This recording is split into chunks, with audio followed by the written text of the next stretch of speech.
How's it going, everybody? Jesse here with RedefineFX, and today we'll be creating this water portal with Chaos Phoenix and Vray inside of 3ds Max. We're going to cover a lot of ground inside of this tutorial. We have the water simulation affected by multiple forces. I'm using the particle tuner. We're also emitting a lot of foam particles here. We're also making the ground wet using the wetting feature. We're also casting some caustics onto the ground so you can see the nice reflections here in the sand. So a lot to cover, definitely stick around for the full tutorial. I am also making the project file for this completely free to download. You can go to RedefineFX.com/wet and download the project file. All you have to do after you open it is just go under the simulation tab and start simulation. Let it run through and you're gonna get the final result. However, I recommend that you stick around for the tutorial, otherwise you'll have to reverse engineer how this was put together yourself. And with that, let's jump right into it. Alright, so first thing as always, go under Customize, Unit Setup, and I'm working in metric centimeters with 1 unit is 5 centimeters this time because the portal actually is pretty big. Now we can just make a torus and rotate it 90, and I gave it a radius 1 of 600 centimeters and radius 2 30 centimeters. Put it right on top of the ground like this. You can give it 64 segments. Next we need the water simulation grid, so down here I'll just select the Phoenix water sim and drag out a liquid grid, something like this. And under your grid settings I ended up doing 11 centimeters for the voxel size. And then you can do 325 on the X, 325 on the Y, and 165 on the Z. So these were my grid dimensions and resolution. Right, so these were my final simulation settings to get this level of detail. If you wanted the water to be more detailed and maybe for some of these drops to be smaller, you could just decrease the voxel size even more, and then you're gonna get more total voxels. Next, we need the water to collide with the ground. So Z, let's set it to gem minus. Under dynamics, we don't want any gravity, so just set gravity to 0. And then we want the ground to get wet. So for that, we can enable wetting over here. It's also a good idea to make the liquid slightly sticky. So you can do 0.05 for the stickiness. And this will just make the liquid not slide on the ground as much. And I gave it a consumed liquid of 0.4. So consumed liquid means that the liquid will actually get absorbed into the surface. And that works for me over here so that the water doesn't just splash super far away. It just sort of disappears into the sand. We're not gonna worry about foam yet. Just go under output and select where you wanna save the cache for the simulation. Also, important step, we need to output particle H because we need to tell these liquid particles to die after a few frames. Otherwise, they'll just keep on living forever. So we need to output particle H for the liquid and also for the foam. So select foam and say particle H. Next, we can go under preview and just say show mesh. And now we need to actually emit some liquid out of this torus. So I'll make a new liquid source. Just click add and add the torus as the source for the liquid. I did 650 outgoing velocity and just give it a little bit of noise. So I did 0.15. So the noise will just break up the liquid a little bit and create some of these little droplets and turbulence inside of the water. So at this point, you just want to make sure that everything's working. So select the grid simulation and start simulation. And you should see liquid being emitted out of the torus. So if you're following along, this is a good start. I can see that our wetting is working as well, right? These red particles are the wetting particles that we're gonna use to make the ground wet later. And you can go under preview and just uncheck show system for the liquid particles. So all you see is the mesh. All right, so now we need to do two things. We need to push the liquid back and we also need to twist it. So first, for the pushback part, we can use a body force. So Chaos Phoenix forces and select the body force. And we need to give it an object. So you can just go under standard and create a regular sphere. You can do Alt-A to align and align it to the torus. Just say center, center, so it's perfectly centered. Scale it down and move it back. About this far is fine. And now just select the body force and pick the sphere. You can just give it fade start 0, suppress orbit 1. And for the spread speed, I just did 100 centimeters. Now the liquid will die before it reaches the sphere, so all that really matters here is the strength. So now when we run the simulation, everything's working and the liquid is being attracted to the sphere. So now we need to twist it around, and for that we're gonna use a tyFlow force. So under helpers, tyFlow, you can make a Vortex, Alt-A, and align it to the sphere and rotate it correctly so it's facing the portal just like this, scale it down. And I did 10 centimeter circular force and 0.5 centimeters pull force. However, Chaos Phoenix by default cannot read tyFlow forces. You need to add the tySpaceWarp to enable that. So what I mean by that, you can just go under forces, tyFlow, and select the tySpaceWarp. And now inside of the tySpaceWarp, you want to select input force and select the vortex force, right? Because the tySpaceWarp will actually convert a tyFlow force into a standard 3ds Max force that Phoenix can read.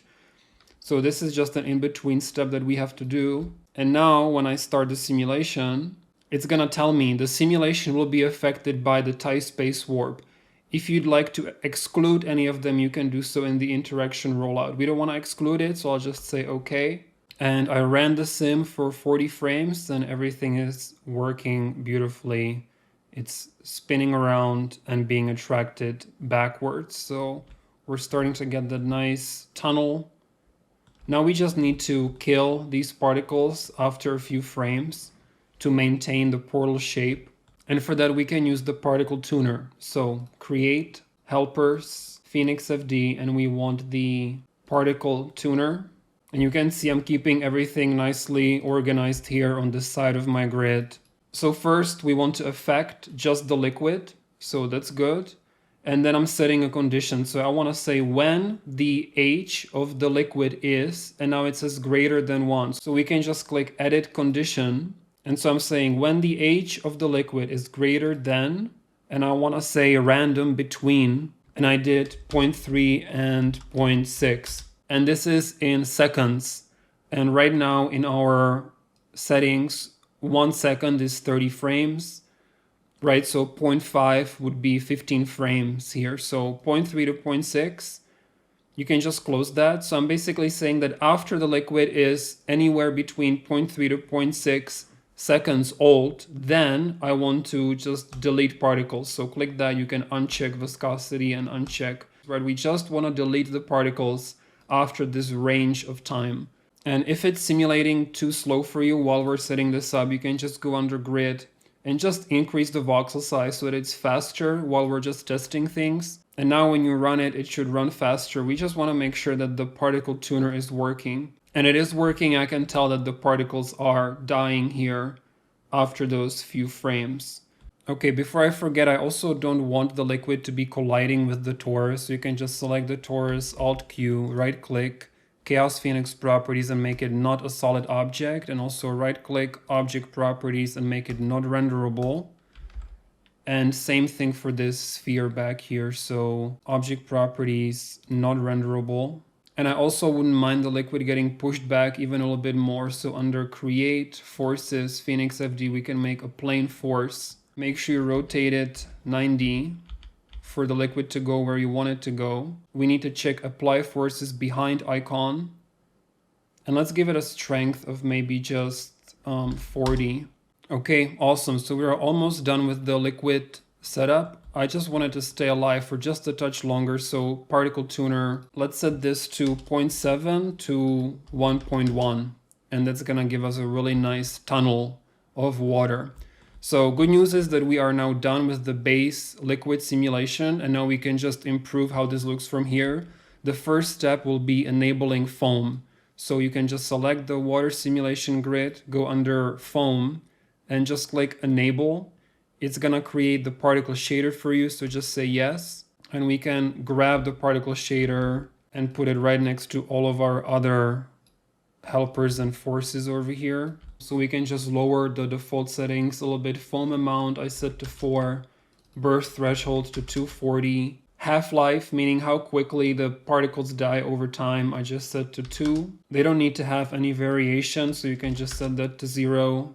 Rising speed, this is how much they rise from underwater to above water. I just set that to 20. And falling speed you can reduce to 50. And we don't need to touch anything else here. However, one extra thing that I did is I'm actually emitting some extra foam out of the torus to get these nice bubbles around the ring. So for that, you can just select the liquid source and go under particles here, enable particles, and I just set it to 20. So this is in thousands per second, I believe. So we're just giving it an additional 20,000 foam particles per second. It's just creating this nice foamy ring. Now remember that with our particle tuner, we are killing just the liquid. We are not killing the foam. So actually I want to duplicate the particle tuner. So just hold shift and drag. And I want to rename this as particle tuner 2 underscore foam. And I want the foam to be killed sooner because the foam was actually just moving faster than the liquid and it wasn't looking very good. So I want to kill the foam even sooner. Here, instead of effect liquid, I'll just delete that and just type foam and edit the condition. And I want the foam to die sooner. So I'll just set this to maybe 0.4 to 0.6. And this should kill just the foam particles for us. So with all of this set up, make sure that you're saving your work before you run the simulation. I'll just run the sim, pause the video, and come back. So everything's working. As I was saying, the foam moves faster than the liquid. That's why we're killing it sooner with this secondary particle tuner. I think it could die even a touch sooner. So edit condition, I'll just set it to 0.3 and maybe 0.5. It's also important to make previews at this point to make sure it's moving the way you would expect. So you can go under Tools, Preview, and Create Type Preview. And I just set this to those 50 frames. I just simulate it, create preview, and awesome. So this is very close to my final result. Now we want our portal to open, right? So we just need to animate the torus and scale it up. So select the torus, Alt Q, hit R, enable auto key, and then I had it reach its full size on frame 70. So you can just make a key here and then go to frame 0, scale it down. But then as you can see, it will get way too thin. So actually you just want to set the radius to be 300, make a key, and then go a bit forward to, let's say, frame 25. And here it's like too thick, right? So you need to maybe just like set this to 70. You sort of just want it to maintain the same thickness as it's scaling up. Something like that. And that's gonna give us a nice opening, and we can also extend our timeline. So just set it to be 300 total frames. And just make sure it's those 630 centimeters on frame 70. And before we run the final simulation, you really want the grid to be as small as you can get away with without cutting anything off. So we have a bunch of dead space over here that we're simulating.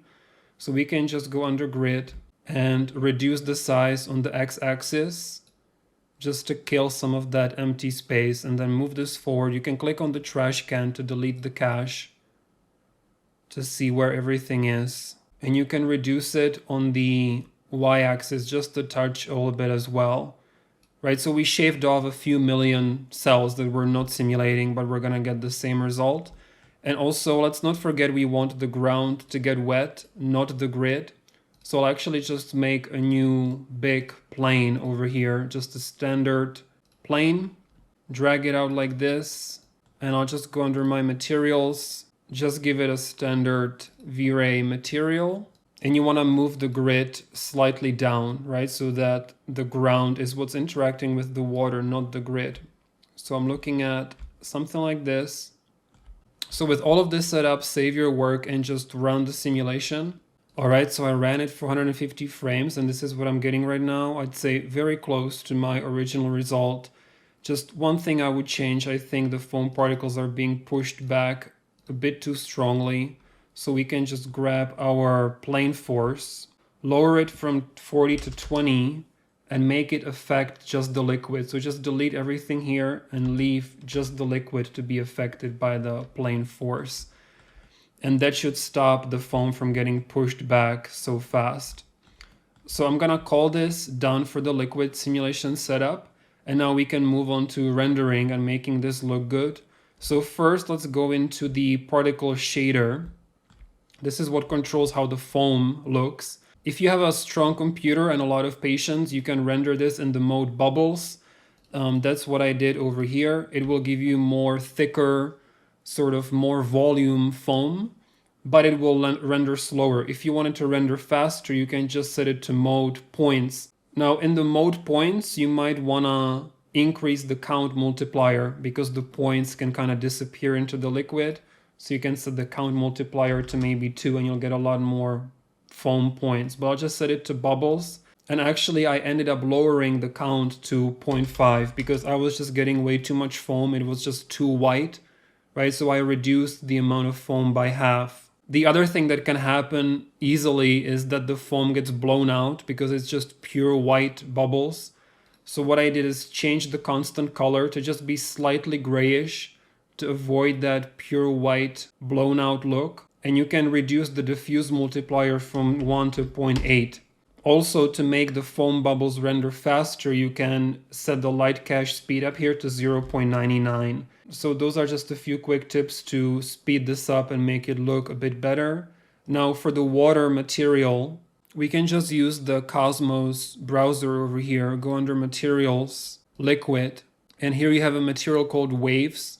So just import it into your material editor. And really the only setting that matters to us here is this fog color.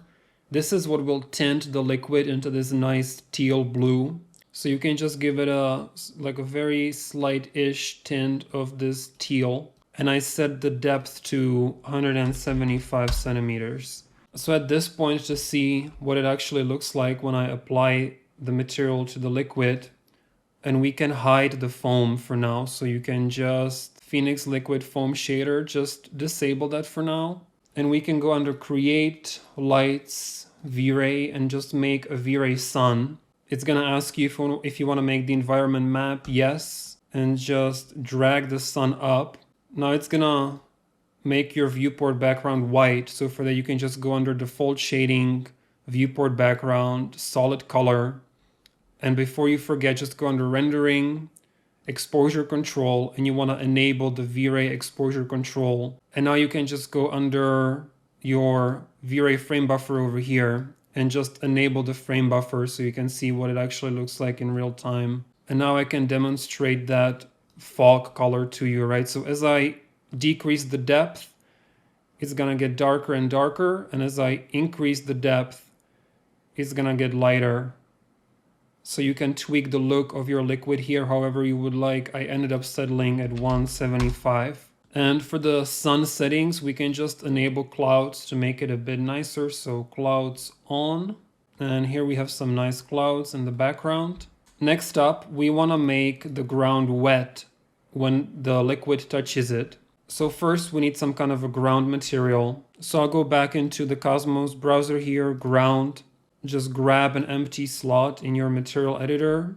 And I think I use this sand yellow 03. Import that, apply it to our plane. And we just have to increase the tiling. So material and mapping source.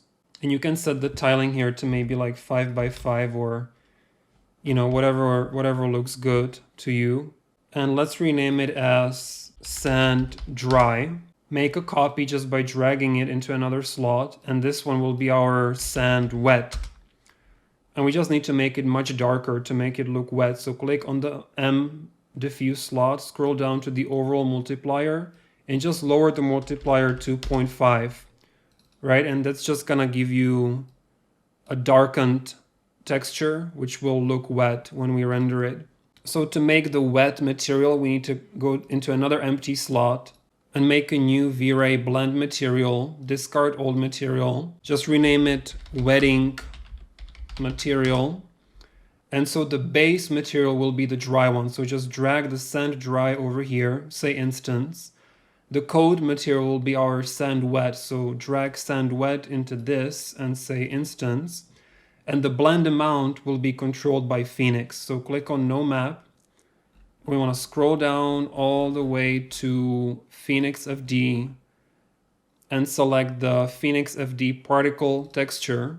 Pick a system and we want our Phoenix liquid, double click, and then just pick the particles wet map. Say okay. And I just found I had to set this pretty high to cover the ground with the wet texture particles. So just set this to 15 centimeters, right? So this is the radius of wetness around each individual wet map particle that we have over here. So we don't want any gaps in between them. So 15 centimeters and the area blending method set to biggest. And now you can just grab this blend material and apply that to our ground. And now when I go back into our IPR, enable that, you can see that it's working beautifully and we have our wet sand wherever the water touched it. Perfect. So now we can just add some infinite ground to get rid of this nasty gap. So create standard Vray, create a Vray plane, click, just move it slightly below our main ground. And I'll just apply the sand material to it. So apply that. At this point, you can just put your camera in place and just hit Ctrl+C to make a new camera. Before you forget, make sure that you enable motion blur. So camera settings, enable motion blur. And you can also boost the motion blur for the foam particles. So just select the Phoenix particle shader. And here you have the motion blur multiplier. You can set that to 2. And this will just give more motion blur to the foam particles, which I think looks a bit nicer. It makes it look lighter. So I'm not gonna show you how to import the palm trees from Cosmos library. I think you know how to do that, right? These are just the stock models that come with Cosmos to have something in the background and give it a sense of scale to show how big the portal actually is, right? It helps to have something there. One last thing I want to show you are the caustics on the ground. So the caustics can take a long time to render.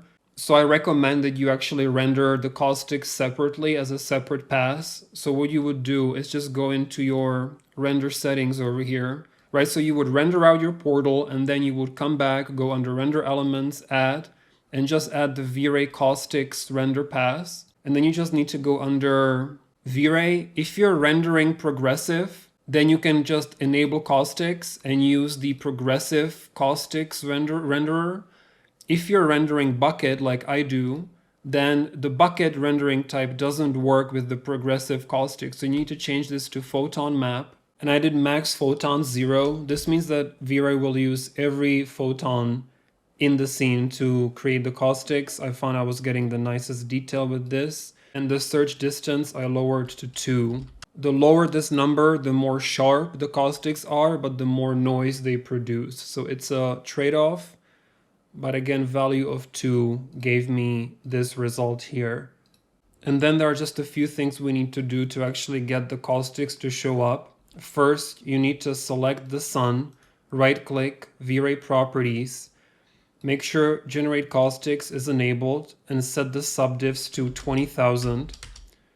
And the caustics multiplier I ended up setting to 3 because I was really struggling to get them to actually show up on the ground. So I had to boost these numbers. And then you also need to make sure the photon emit radius is covering your entire portal. So just keep increasing the photon emit radius. Here you can see how the tube around the sun is getting bigger, right? So set this to maybe 3,000 or 5,000 until your entire portal is covered with the sun radius here. And finally, what you need to do is go into the material editor, select your water material, and in your refraction settings, you need to uncheck affect shadows, and then affect channels needs to be set to all channels.